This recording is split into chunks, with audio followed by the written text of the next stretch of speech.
तो hello everyone, let's come to the next topic which is called SQL.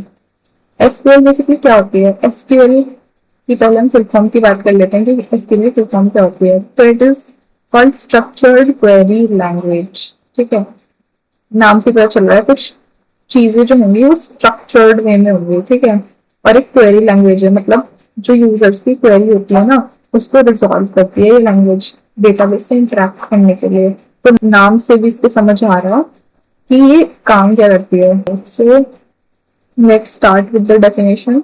SQL is a programming language used to interact with relational databases. मतलब SQL एक programming language है जो relational type के database से, मतलब ऐसे database से जो आपस में रिलेशन रखता हो, उससे इंटरेक्ट करने में SQL हेल्प करती है. फॉर द मोर अंडरस्टैंडिंग हम समझते हैं कि HTML जो होती है वो HTML क्या करती है, हमारा जो कोड या वेबसाइट होती है, HTML जो होती है, HTML जो होती है, HTML का कोड हम इसलिए लिखते हैं जिससे कि हम अपने वेबसाइट का एक स्ट्रक्चर, एक फॉर्मेट बना सकें. ठीक है, अपनी वेबसाइट को स्ट्रक्चर कर सके कि क्या क्या चीजें कैसे कैसे हो रही होंगी. ठीक है, कहाँ पे नैव बार आ रहा होगा, कहाँ पे फुटर आ रहा होगा, कहाँ पे हमारा मेन राइटिंग एरिया मतलब आर्टिकल एरिया आ रहा होगा, कहाँ पे हमें पिक्चर्स ऐड करनी है. अब अगर हम बात करें CSS की, तो वो स्टाइलिंग के लिए यूज होती है, मतलब मोर एडिशनल, मतलब अपनी जो वेबसाइट है उसको सुंदर दिखाने के लिए यूज होती है.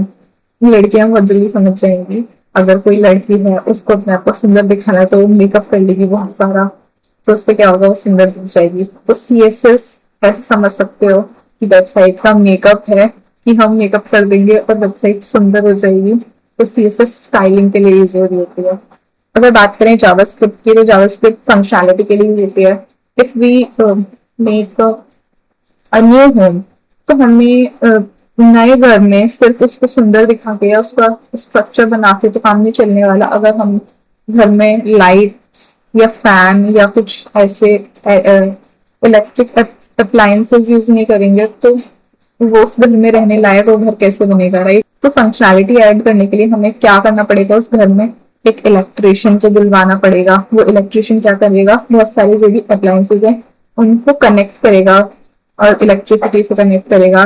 तब हमें जाके क्या मिल रहा होगा, कहीं पे एक स्विच मिल रहा होगा जिसको हम ऑन करेंगे तो एक फैन चल रहा होगा. दूसरा कोई स्विच होगा जिसको हम ऑन करेंगे तो कोई लाइट जल रही होगी, राइट. अगर एक प्लग बोर्ड है उसमें हम कोई सॉकेट डाल सकते हैं और सॉकेट क्या करेगा, हमारे लैपटॉप को या फोन को चार्ज करेगा. कोई एक ऐसा पैनल होगा जहाँ पे हम टीवी इंसर्ट कर सकते हैं, वहां पे हम टीवी देख लेंगे. तो ऐसे ऐसे फंक्शनैलिटी ऐड करता है जावास्क्रिप्ट. बट हम पढ़े तो SQL रहते हैं. तो SQL क्या काम करता है? SQL करता है डेटाबेस से बात, डेटाबेस से इंटरैक्ट करता है, डेटाबेस से बातचीत कर सकता है.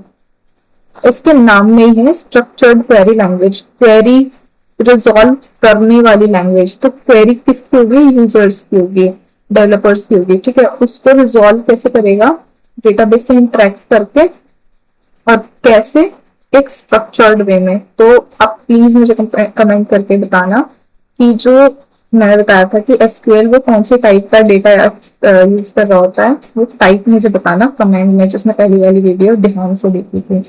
ठीक है, अब इसको हम मोर अंडरस्टैंडिंग के साथ समझने होंगे, तो इसके लिए हम अपने पेन को सिलेक्ट कर लेते हैं. Right now this comes the pen, select. ये जो येलो वाला पार्ट है ना, मतलब ये जो येलो वाला पहाड़ का ये वाला टेबल है, ये पूरा, ये क्या है, ये है हमारा डेटाबेस. और जो ये अंदर वाला, ये रेड वाले, जो रेड रेड वाले बॉक्स है ना, इसको ना समझाने के लिए आपको ये थोड़ी मोर इंट्यूशन क्रिएट हो जाएगी जिससे आप समझ पाओगे. तो हमने क्या बताया था, ये येलो वाला पार्ट है हमारा डेटाबेस, पूरा कंप्लीट डेटाबेस. इसमें जो ये रेड वाले बॉक्सेस है ना, ये हमारा कुछ कुछ डेटा है, और ये डेटा ना टेबल टाइप के फॉर्मेट में स्टोर है. ठीक है, इन SQL लैंग्वेज. ठीक है,